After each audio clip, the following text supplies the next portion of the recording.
So here we have the Nissan Juke 1.6 Techna Automatic on a 67 plate. I'm going to start off by showing you around the outside of the car, and then we'll hop in and run through some controls on the inside. From the outside you can see that it's a 5-door car with alloy wheels and tinted windows. Let's start off inside the boot and then work our way around the rest of the car from there. As we approach the back of the car, you'll notice we have no reversing sensors. That's because this car has a reversing camera system, which I'll show you when we're inside the car. We do have a 60/40 split folding rear seat, and then this tray will remove to greatly increase the boot space should you wish to as well.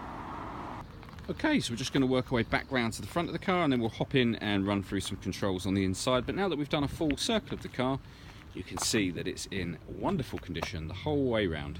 Just briefly before we climb in, I think it's well worth seeing the interior from this exterior point of view. You get full leather seats, you've got the red kind of piping to match the red on the interior.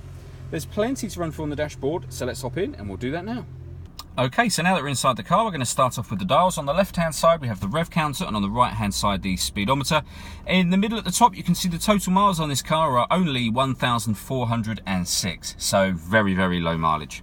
If we back out to the steering wheel, on the right hand side we have cruise control and speed limiter, and on the left hand side we have stereo controls and the ability to answer and end phone calls. That is of course once you paired up the phone, which is done on the central touchscreen here. So I say touchscreen, it is, you can access certain things like that, but there are a few main menu buttons down the right and left hand side, for example satellite navigation. Incidentally, there's a full video showing the satellite navigation working on our website if you wish to check that one out. In terms of radio, this car's got FM, as you can see, AM, and also DAB digital radio as well. If you want to listen to your own music, we have a CD player at the top of the unit there. We have an auxiliary and USB input, and you can stream music wirelessly via Bluetooth audio. So once that phone is paired up, not only can you make and receive phone calls, but you can listen to your music as well. On top of all of that, I mentioned at the back of the car that we had a camera. On this car, it's not only a reversing camera, but a 360 image showing a bird's eye view of the car. Or, if you wish to, you can see the front near side wheel, or the rear camera by itself, or a front camera and the bird's eye view. So you've got a lot of options you can cycle through with those buttons all the way back to the beginning again.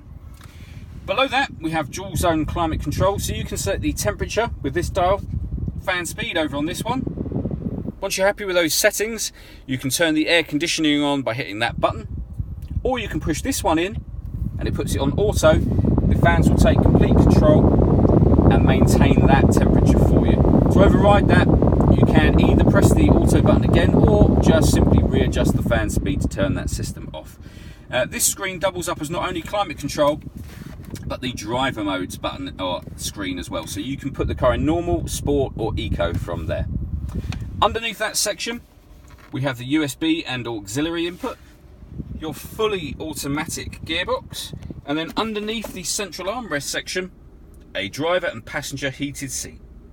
All that leaves me to say is thank you for taking the time to watch this video. If you'd like to come and see the car in person and have a test drive, please feel free to call any of our MJA sites. We'd love to hear from you soon.